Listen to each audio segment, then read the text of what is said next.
flesh-eating zombies on a rampage. I was shaking like this and blood's all on my hands. I'm sure that he would have ate or attacked 20 more people easily. He would have just not been stopped. A junk store discovery harbors a demon out for revenge.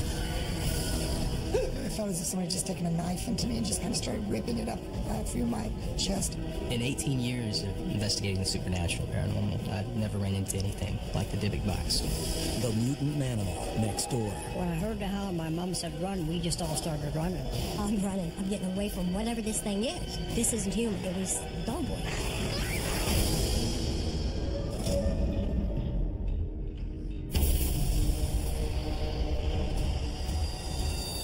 Southern Florida, an area long associated with sunshine, citrus, and theme park characters. Lately, it's entered an entirely different dimension. Bizarre and terrifying attacks, striking in their similarity and savagery. Recovering from the vicious attack in his front yard. Frenzied, cannibalistic attack. Ordinary young men, no prior history of illness or unusual behavior, mysteriously morphed into flesh-eating monsters.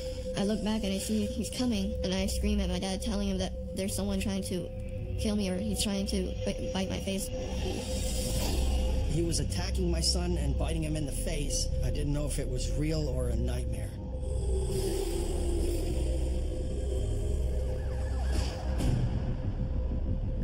In Florida, the public was on alarm, anxious about the next case, worried that such a monster could be real.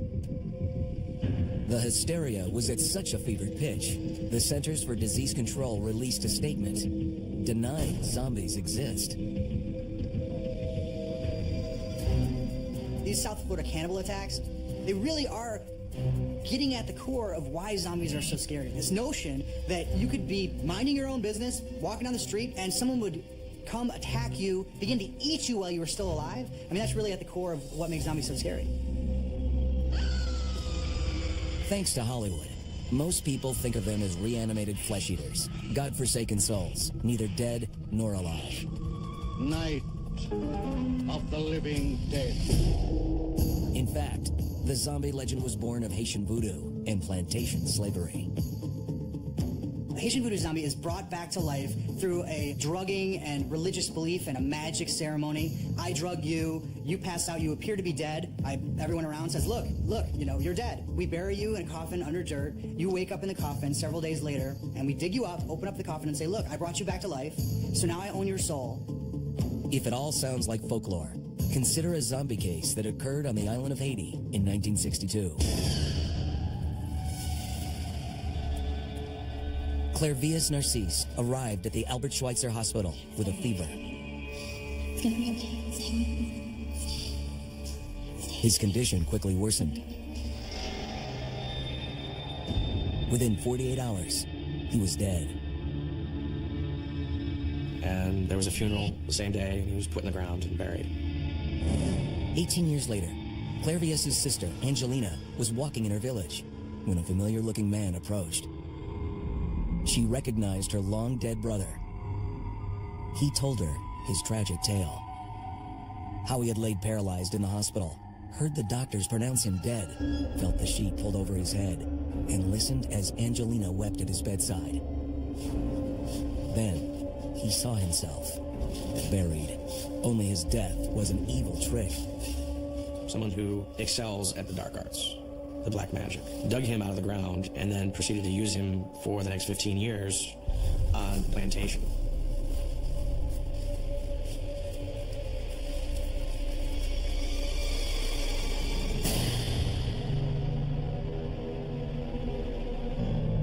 Clairvius labored in the cane fields until he finally escaped to freedom. When you go to work and you're standing at the water cooler and you say, oh, I feel like a zombie today, you don't mean you want to eat your coworkers, right? You mean you feel listless, you have no willpower. That all comes from this notion of the Haitian voodoo zombie. Recent attacks in Florida have put an entirely different sort of zombie in the spotlight. The crazy thing about the MacArthur Causeway incident, there was no indication that someone like this, a seemingly normal guy with a job, would go completely insane and attack and cannibalize another living person. He is beating another man to a pulp, like on top of the man, beating him, the man is bleeding.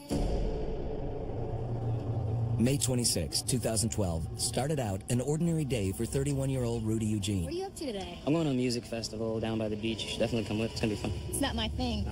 Still going to Bible study later? Yeah, I got my book with me, so I'll meet up with a friend beforehand, and then I'll call you after. I'll see you later.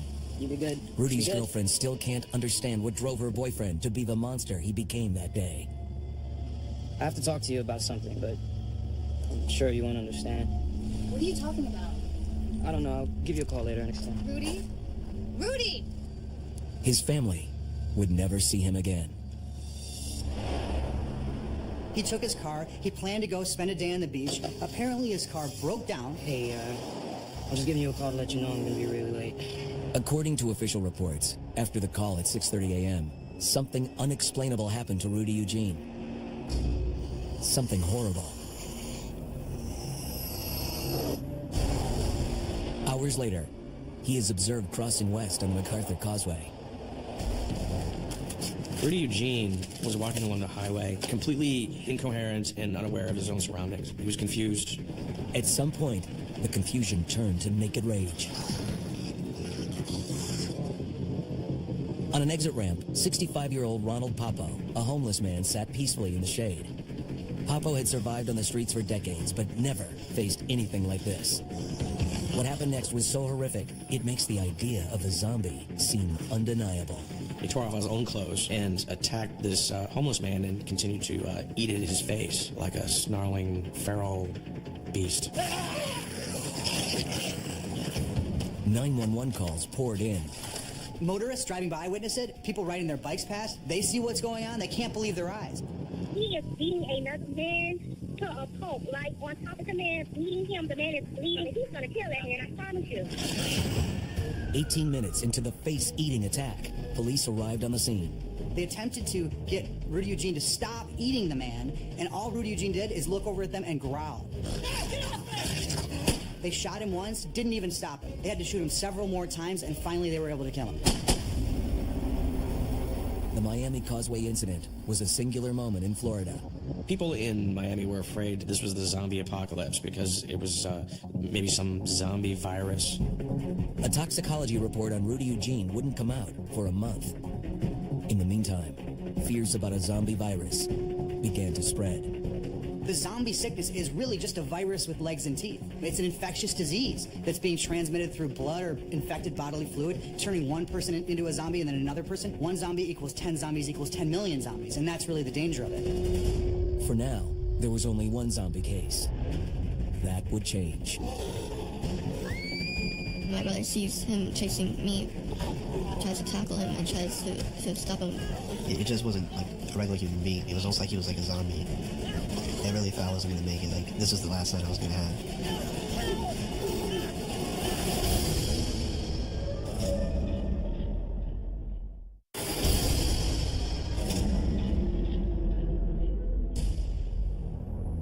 In South Florida, a series of notorious attacks have put the bizarre idea of predatory man-eating zombies front and center. Cannibalism is really the ultimate taboo in almost every society that has ever existed on the planet. It almost flies in the face of human survival instincts. This notion that you would eat someone else that is just like you. People just do not do it. 31-year-old Rudy Eugene chewed off most of his face. May 26, 2012. News of a zombie in Miami spread throughout the world. The horrific attack on the MacArthur Causeway left so many shocked.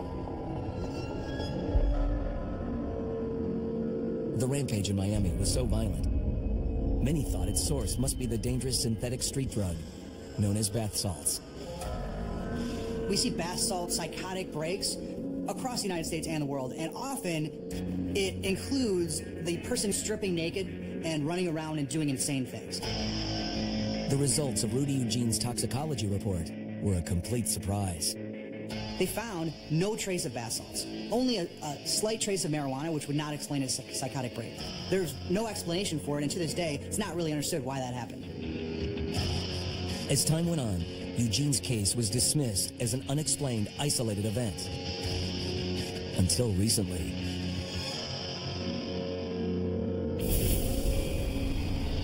An hour north of downtown Miami sits the small coastal city of Delray Beach. set back from seaside resorts, quiet neighborhoods, and gated communities. Recently, Delray became ground zero for another flesh-eating fiend. Brother and sister Tony and Tanya Grind grew up in this friendly neighborhood. They played sports, had good grades, and lived in a safe, loving home. We live at the end of a quiet street with, lots of families and friends and, neighbors that we have here that are very friendly and always open, and it's just a quiet place. That all changed on February 4th, 2014. It started out as a typical evening for the Grind family. 18-year-old Tony and his younger sister Tanya were at home helping their father with chores. Me and my dad were working on a trailer in the back doing electrical, and I was cutting off like a piece of wrapper to go toss and throw away in the garbage, and that's when it all started. As she's taking out the trash, Tanya was the first to notice the strange figure heading up the street.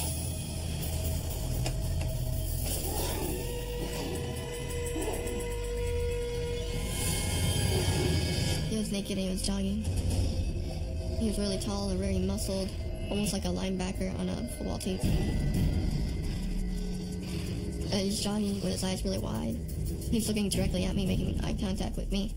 And then I was really scared. I was kind of terrified. The naked man started to run right towards me. He just started running at her, and that's why I started screaming, hey, hey. He was making more like grunt noises and weird sounds. He's going like breathing hard and like kind of like weird sounds. I was scared, really scared. Tony tried to stop him. When I saw him running at my sister, I thought that I had to stop him. I couldn't let him touch my sister. And so that's when I ran at him and tried everything I could to stop him. And I hit him with like my whole body. And within a second, like within an instant, he's already on top of me. He's sitting there biting and choking like he really wants to kill me. You're not going to talk a zombie out of wanting to eat you. You're not going to threaten it with violence or pay it off or say, hey, zombie, eat my friend instead of me. There's nothing you can do to get the zombie to stop other than killing it. The way he was acting was like a zombie. Bizarre and scary.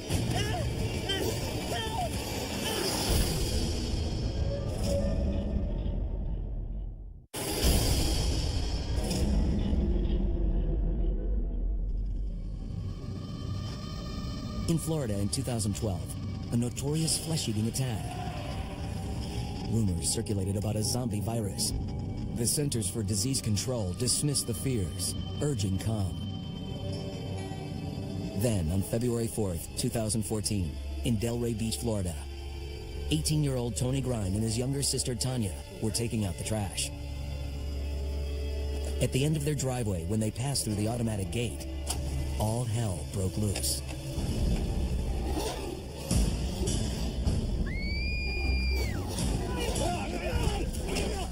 I'm trying to save my sister.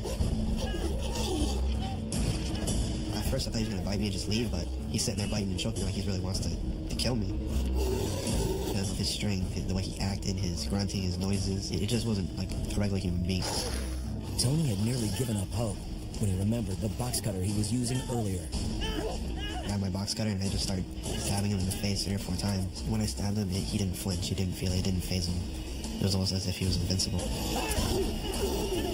I can't do anything but stab him, and that's not even working, so like I'm not gonna make it, this isn't gonna work. Suddenly, the automatic gate, set to a timer, began to close.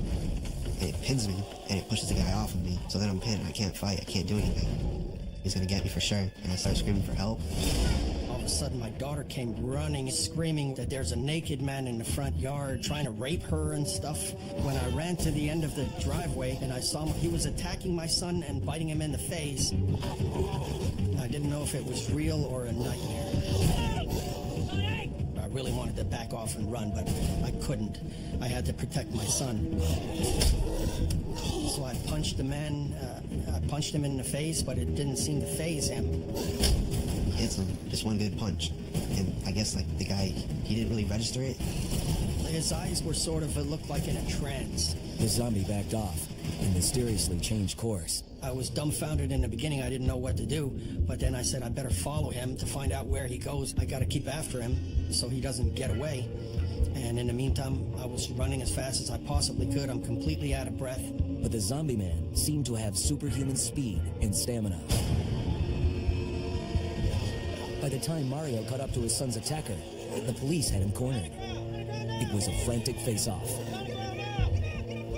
And then I heard the police yelling, get down, get down, get down. And then I heard the gunshots, bang, bang, bang, bang, bang.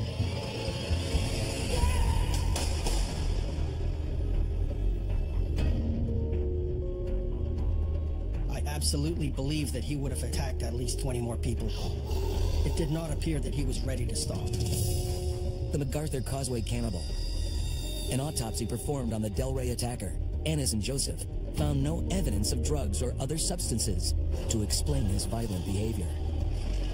The attacker was much bigger than my son Tony, and why he chose to bite him in the face and bite him in the ear, I don't really understand. There's a lot of unanswered questions and what really went down.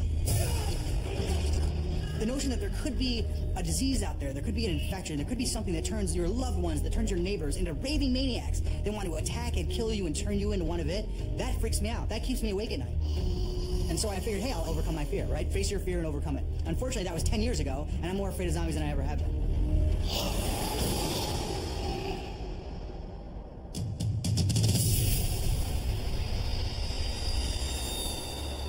In northwest Missouri sits the small town of Kirksville, an affable college town with tree-lined streets and a downtown square.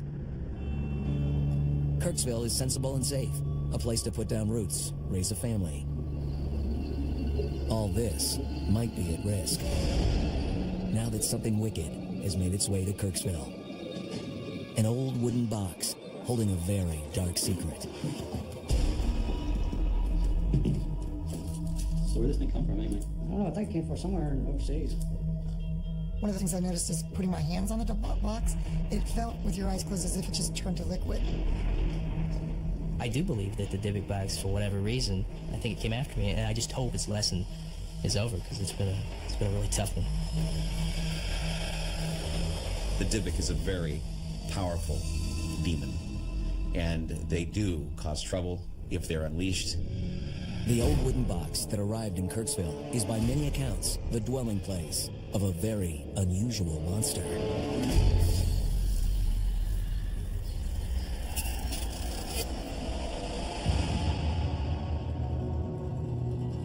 In ancient Jewish mythology, a Dybbuk is a demonic spirit, a lost soul of the dead, one capable of possessing and tormenting a living person. A Dybbuk might even be conjured forth as a weapon, summoned by those so desperate, they'd risk calling forth a monster, evil, to fight evil. Lying in wait till needed, a Dybbuk might take up residence in an ordinary object, like an old box. Jason Haxton is the director of a university medical museum and an avid collector of antiques. In 2004, he heard about a mysterious Jewish artifact and knew he wanted it for his collection. I first learned of the Dybbuk box at work from my staff member, and I became curious as to what was this and what was its history. Had he known the true horror the box would inflict on his family, he might have resisted its pull. I purchased the Dybbuk box and had it delivered to my work at the museum. It's certainly old. It appears to be a simple wooden box for storing wine. Its obvious age and curious contents made it attractive as a collectible. But buyer beware. When I was exploring it, one of the first things I noticed is putting my hands on the box. It felt as if somebody had just taken a knife into me and just kind of started ripping it up through my chest. Jason's son Ross remembers his father's initial encounter with the box. You okay? Yeah. When he put his hands on it, he felt pain. He had the taste of metal in his mouth that he couldn't seem to get out, and he was pretty freaked out. Are you okay? Yeah, Ross, I'm fine. I'm good. And it made me so sick that really I just had to put it away and go home. We'll pick it up tomorrow. And that's when I started worrying about this artifact, that maybe I'd purchased something and brought something into my life that I shouldn't have. For Jason, tales of the Dybbuk spirit were only the stuff of folklore. Now, he wasn't so sure. His co-workers at the museum weren't so certain either. What the heck happened to you? Hey, so we gotta talk about this box. There was these sudden accidents, unusual situations of death, and horrible injuries, and the staff itself became very listless, very depleted of energy. We all wanted to go. Just gotta go. He was in fear for his coworkers, and he was in fear for his job. I'll deal with it. All right, thank you. So Jason did the one thing he'd never rationally do. I had to take the Dybbuk box home because there was no other place in my mind to have it. And it was a bad choice, perhaps, but nothing bad would happen. The strange occurrences that happened to him started happening to us, too.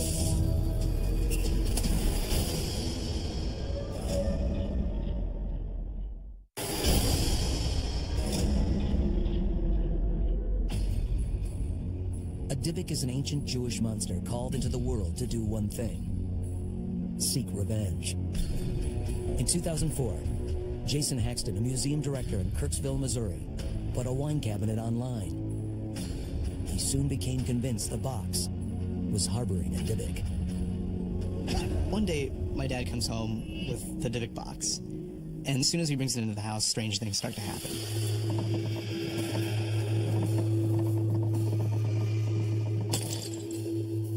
Ross, come on down for dinner.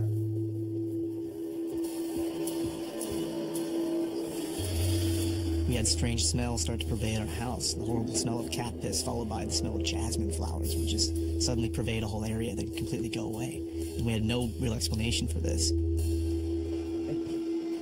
Dad, why is that box there? We'll be okay. Just go wash up.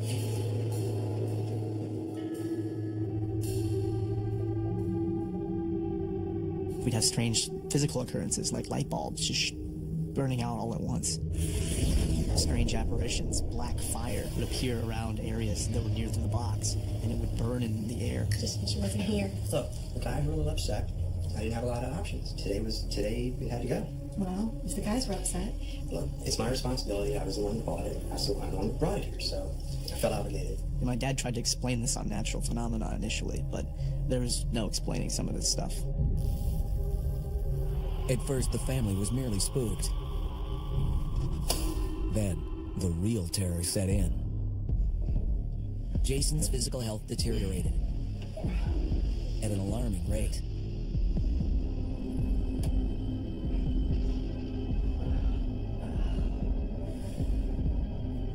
Oh. Hey, babe. Hey, can you look at my shoulder? I think there's something wrong with it. Hey, what's wrong? My eyes. It's okay. No, it's like somebody scratched my eyes. I woke up and it was as if somebody had clawed at my eyes and they were all bloody. They're really red. My wife noticed it first. She said, "Something's wrong with you," and I looked in the mirror and it really was quite severe. Oh my gosh, look at my eyes. I went to see 2 different eye doctors, and both said that my eyes just spontaneously dried up. It's like, well, how does that happen? It's like, there's no explanation, but that's what's causing now your bleeding, is the fact that something has happened to you physically, and you'll probably have this the rest of your life. Jason began to suspect some substance on the box was sickening him. Your shoulder. Or maybe I picked up something like, tuberculosis, or I poisoned myself by touching this thing. Maybe there's cyanide on it, or anthrax, or who knows what. The museum director ordered diagnostic tests on the wood. All the tests came back clean. It's not a path I wanted to go down, but I felt that having now explored the scientific realm, it had to be maybe something spiritual.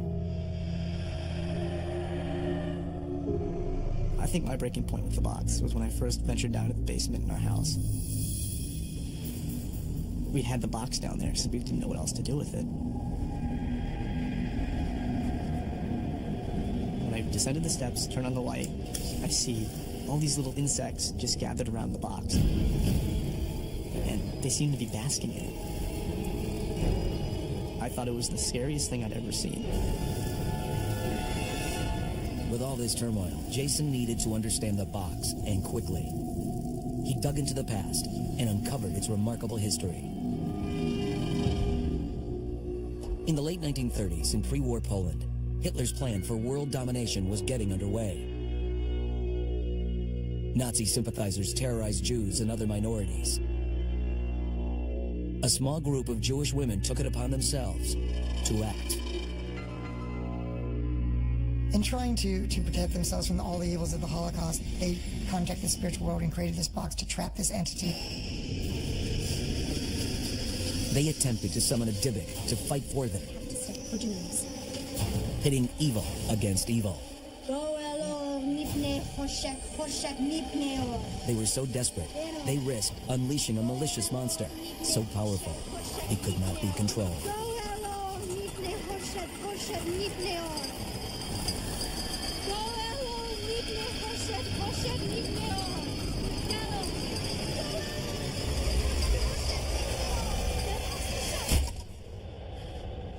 Jason now understood the box's origins, what the Dybbuk was meant to do. But why Kirksville? How did it come to reside with him?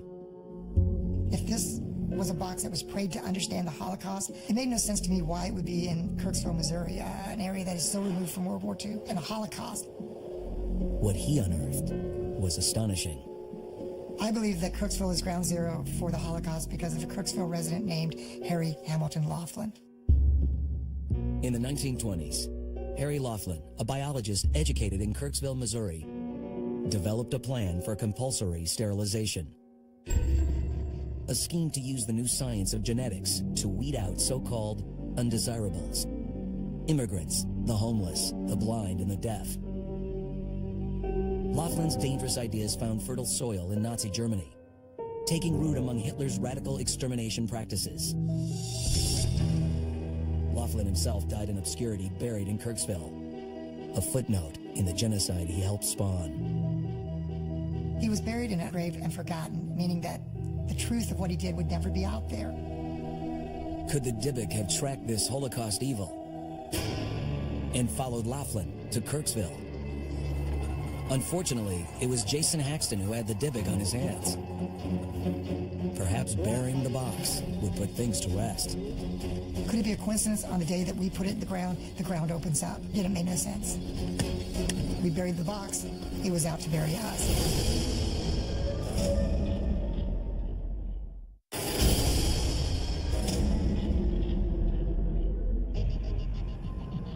Kirksville, Missouri.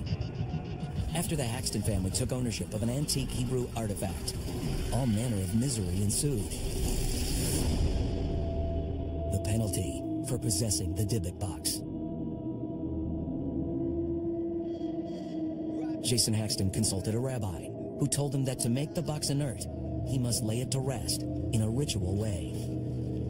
It wouldn't destroy it or get rid of it, it would just contain it. Burying it near the house, Jason thought he'd put an end to months of misfortune. The next day, the whole family felt a sense of relief. Only, it was way too early for that. My mother was taking out food scraps from the kitchen to give to the animals, and she was walking across their backyard. Out in the yard, the Dybbuk had moved rock and earth to lay a lethal trap. It was a huge, huge sinkhole that just erupted, essentially overnight, and it almost killed her. Had she deviated just 6 inches, it's likely she would have plunged to her death. We buried the box. It was out to bury us. Was it a coincidence? The Haxtons could only pray the Dybbuk would finally settle down. Currently, the box is hidden away in an undisclosed location. I actually haven't seen it in over a year. It's in an ark. It's in a military case. 2,000 years from now, it won't be any different than when it went in the ground. It's just buried. We have had no more further strange happenings ever since it has been sealed. I think there is something that I don't understand, and I don't want to put anybody at risk.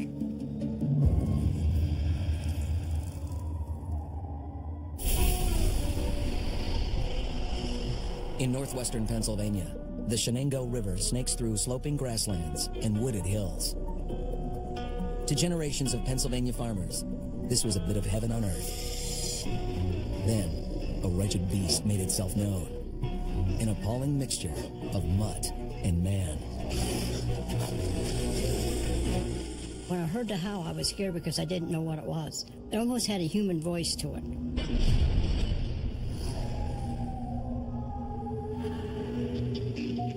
Mercer, Pennsylvania, a small farming community just east of the Shenango River. Sisters Margie Lytle and Jane Peters grew up roaming the dirt roads, free as the birds. It's said that John lives in an old farmhouse with a coven of witches. But there were occasional whispers of something unusual, unnatural, something their parents feared. My mom was very scared. I mean, she was visibly shaken, and she just couldn't emphasize enough, be in the yard before dark. She says, be careful of Dog Boy. So, you come home. If you see it or hear it, you come home. The stories of the Dog Boy date at least back to the 1950s, the early 1950s, but they may reach back even farther in time to legends brought with German settlers. After hearing about her mother's fear of something in the neighborhood, Jane and a friend let their curiosity get the better of them. I was about 10 years old, and I wanted to go see if I could see this Dog Boy. According to local lore, the Dog Boy lived in an abandoned farmhouse nearby. The legend was that there was a coven of witches that supposedly lived in this red house, and they would call upon this creature to protect the general area where they lived. You girls promise me you will not go near that house. Promise me. Promise. My mother warned me not to go down to that house, but I didn't listen to her.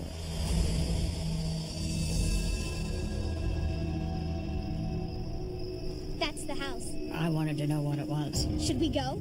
I'm not going. Come on, Margie. Don't you want to see Dog Boy? You guys are going to get in trouble. I'm going home.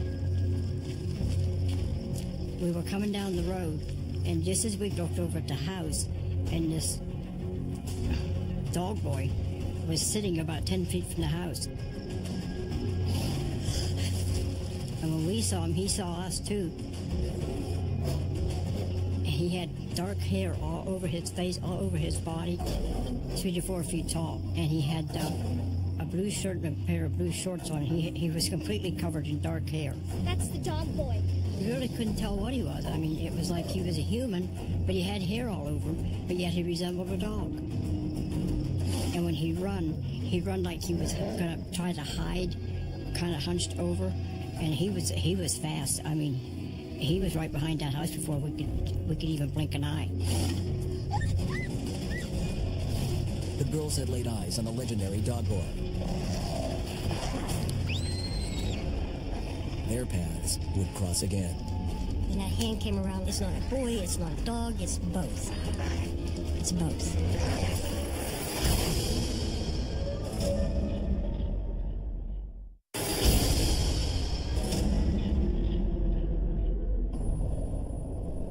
In northwestern Pennsylvania, in the Shenango River Valley, legends persist about a canine-human hybrid. Some suggest it might be the product of European folk magic. The legend of the werewolf in many European countries, especially Germany, was that this was some sort of shapeshifter. Usually they had to make a pact with the devil, and it was considered a sort of sorcery or witchcraft to do this. In 1955, Margie Lytle and her sister Jane would find themselves face to face with a neighborhood legend, Dog Boy. A few nights later, the sisters and some of their friends were on a long walk under the watchful eye of their mother. My mom was the neighborhood mom. The kids would come there, and they always felt welcome, and she would take us on these walks in the evening. I think it was one way of my mom knowing where all of us were, and us kids and my brother and sister. We were walking past this one farmhouse, and my mom commented, I think that might be where Dog Boy lives.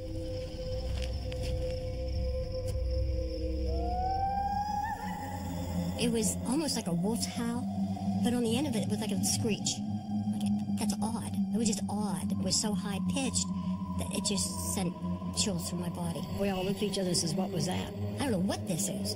It's very terrifying. And my mother said, run.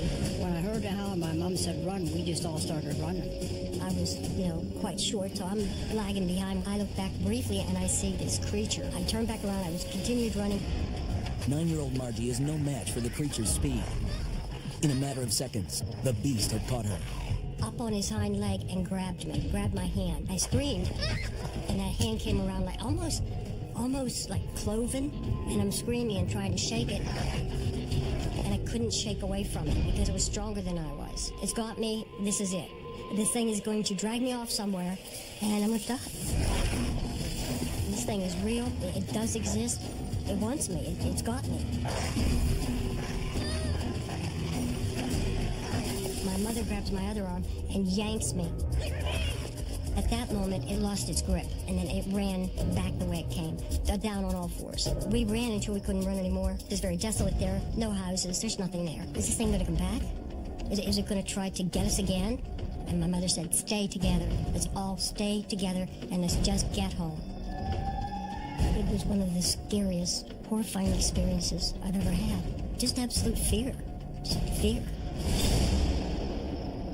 Even 6 decades later, crossing paths with the dog boy still haunts and terrifies the sisters. Half boy, half dog? I don't know, but how can that happen? For years, because I had such intense fear, I avoided it. I didn't go there. I didn't go on that road. I didn't go near it because of the fear. I can remember it to this day as to what I saw. No, I've never seen nothing like that before. Never. I used to be pretty free, you know, and go in the woods and play, and all of us kids did. Even sitting here talking about it, I can feel that apprehension, and some of that fear is still in me. It's still there, and it probably always will be, because you don't know. You just don't know what's out there.